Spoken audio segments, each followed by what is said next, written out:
Ini kitabnya cuma satu, udah gitu diragukan lagi keasliannya. Iya, udah gitu ngakunya ilmiah, jidat lo ilmiah.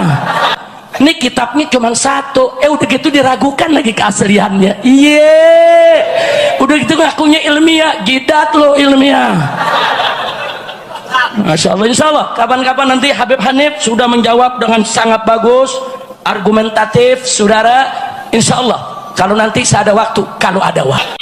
Pada kesempatan yang penuh dengan kebahagiaan kali ini kita akan berbicara tentang kitab nasab yang kami miliki, yang kami jadikan sebagai data referensi dalam menyampaikan tema tentang permasalahan nasab akhir-akhir ini.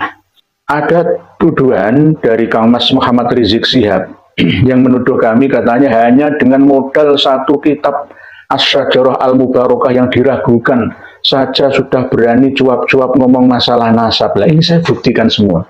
Saya punya 23 macam kitab dalam 25 jilid.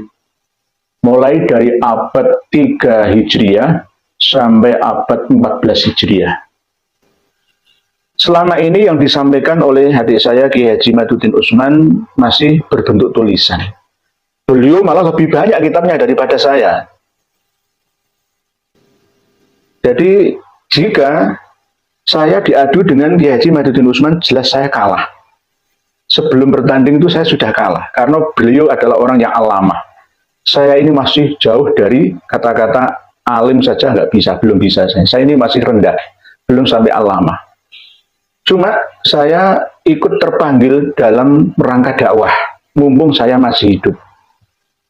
Jika saya memiliki referensi data, kitab yang saya ketahui tidak saya sampaikan kepada ummah, maka tanggung jawab saya di hadapan Allah, Sang Pencipta, akan lebih berat nantinya. Para pemirsa dan pendengar sekalian, jadi apa yang disampaikan oleh Kang Mas Muhammad Rizik Syihab itu salah. Saya mempunyai 22 kitab dengan 25 jilid.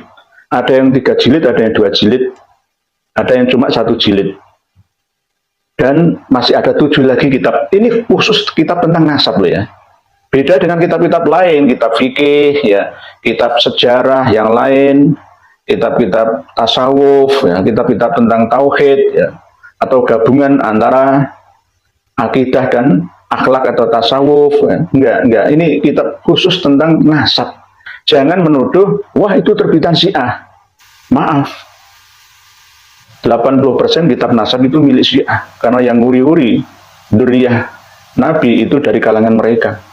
Sunni hanya 20%. Dan kitab Syiah yang berhubungan dengan silsilah, ya, yang dikarang oleh nasabah, pakar nasab itu sifatnya netral.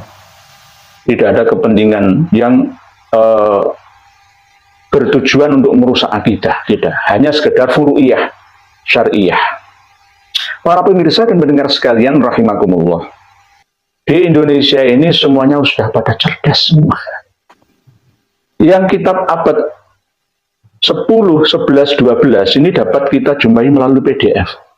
Saya jujur, sebagian dari kitab-kitab saya ini saya dapatkan dari PDF teman saya yang ada di Timur Tengah.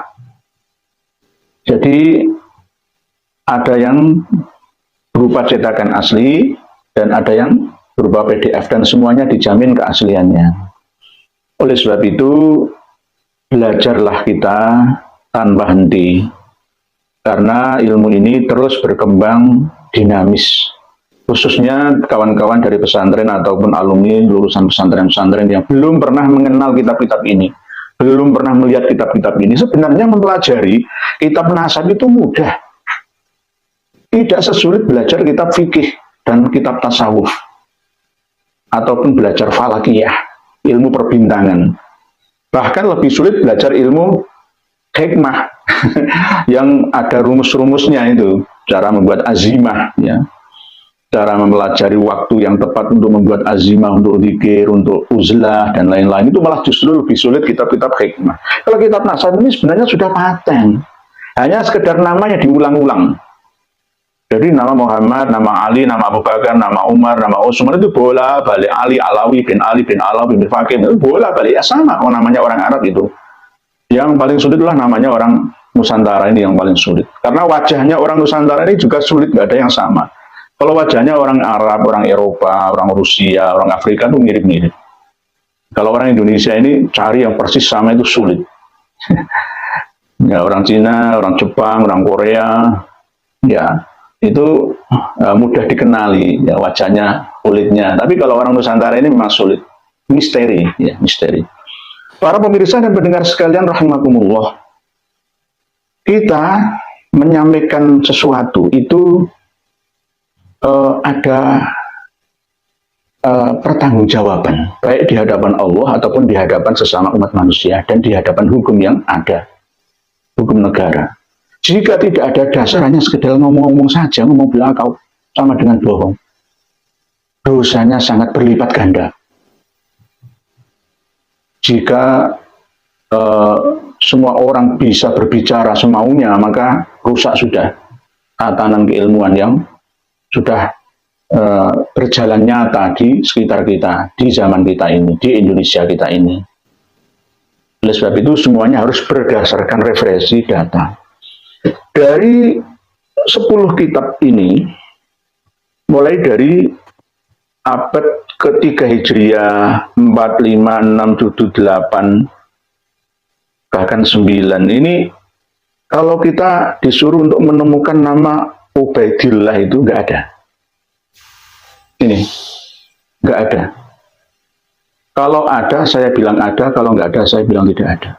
Dan sudah pernah saya buka-buka dan saya baca mana makalah yang menerangkan tentang Imam Ahmad Al-Abah An-Nafat Al-Ataj yang memiliki anak siapa saja sudah saya sampaikan kemarin. Jadi mulai dari Kitabul Mu'aqobin ya, sebelum Imam Ahmad Al-Abah lahir ini sudah ada kitab silsilah nasab yang ada di tahun 200-an Hijriah. Ini sudah tertulis kitab yang namanya Kitabul Mu'aqobin min waladil Imam Amiril Mukminin. Kitab paling sepuh. Berikut manuskrip aslinya dicantumkan di sini. Sampai abad ke-9 awal belum pernah ditemukan namanya Ubaidillah atau Abdullah. Jadi kalau dipaksakan, ya nggak bisa, kok nggak ada ya. Toh kalau ada di dalam kitab As-Suluk, ya, karangan Imam Al-Jundi yang wafat tahun 732 Hijriah itu masih saya pesan. Saya jujur masih saya pesankan. Tapi untuk file PDF-nya saya sudah punya. Sudah saya pelajari, cuma kitabnya masih saya pesankan. Jadi nggak ada. Jadi bisa dikatakan nasab Alawi yang ada di Indonesia ini dikatakan tidak nyambung. Kalau dikatakan putus itu ya kalau ada. Kalau di abad ke-4 ini ada, terus abad 5, 6, 7, 8, 9 ini tidak ada, itu namanya putus. Tapi kalau di Tahdhibul Ansab, misalkan di Al-Majdi, ya, di Al-Aswili, Al-Fakhri, ini tidak ada, ya bukan putus namanya. Oh, mulai dari kitab ini sebelum Imam Ahmad Al-Abah lahir, sampai meninggal dunia, nggak pernah ada cerita mempunyai anak yang bernama Ubaidillah atau Abdullah. Hanya ada Muhammad, Abu Ja'far, Ali, dan Husain saja. Begitu juga kitab-kitab yang setelah Umdatut Thalib, ya, ini diteruskan oleh kitab-kitab abad 9, 10, 11, 12, 13, bahkan sampai 14. Didukung dengan kitab-kitab baru, ya, yang saya sertakan untuk pendukung saja sebenarnya, untuk menguatkan saja. Karena apa? Segala sesuatu itu harus ada data pendukung, tidak hanya berdiri sendiri. Semuanya saling terkait, ada keterkaitan. Selama ini yang dipakai hujjah oleh Rabithah Alawiyah adalah Abnaul Imam ini dan Baharul Ansab. Bahwa Abnaul Imam ini bukan kitab asli. kitab aslinya Ibnu Toba Abdul Mu'ammar Ibnu Toba itu tidak ada kata Abdullah atau Ubaidillah. Ditambah-tambah sendiri oleh pentahkiknya yang menyalin ya dan mengeditnya, yaitu diedit oleh Ibnu Sodakoh Al-Halabi yang terkenal dengan Imam Al-Warraq pada abad 12 Hijriah, dan Abul Aun Muhammad As-Safarini wafat pada abad ke-12, dan yang terbaru diperbarui lagi, disalin lagi, ditambah lagi oleh Syekh Muhammad Nasr bin Ibrahim Al-Maqdisi abad ke-14.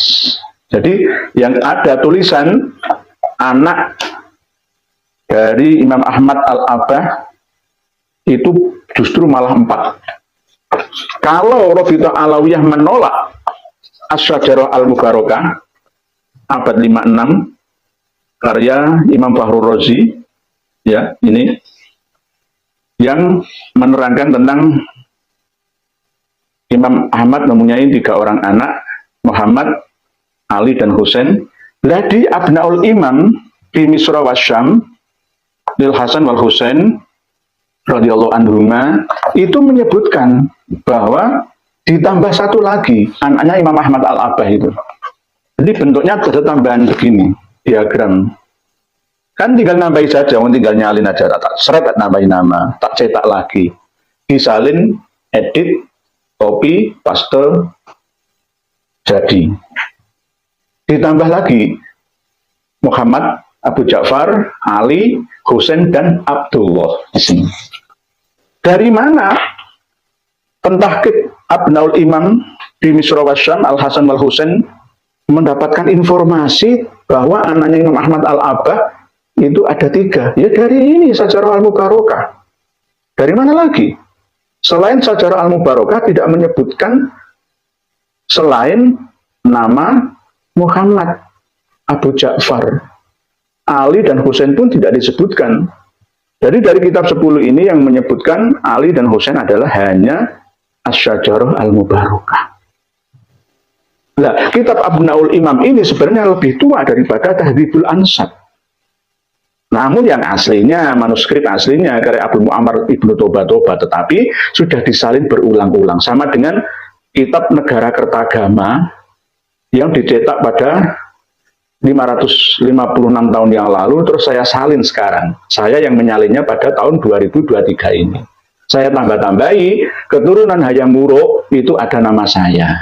Tinggal cek, berarti saya ini termasuk keturunan Hayam Wuruk. Ini contoh, ini contoh. Kan bisa saja, tergantung kan. Kembali lagi ke Syajarah Al-Mubarakah dan Abnaul Imam. Yang diklaim ini sama-sama tuanya. Ya, abad ke-4. Asy-Syajarah Al-Mubarakah abad 5 akhir, abad 6. Tapi alasannya Asy-Syajarah Al-Mubarakah baru ditemukan 28 tahun yang lalu. Lah kenapa Abnaul Imam sudah ada? Kok katanya 28 tahun yang lalu? Abnaul Imam ini paling muda ditahqiq oleh ulama abad 14. Yakni Muhammad bin Nasr Ibrahim Al-Maqdisi tahun 1350 Hijriah. Yang mentahqiq terakhir kali kitab Abnaul Imam ini. Berarti kan kemungkinan juga sudah mengenal nama selain Muhammad. Muhammad Abu Ja'far, Ali, Husain, dan Abdullah. Jadi Abnaul Imam ada Abdullahnya. Belum Ubaidillah loh ya, Abdullah.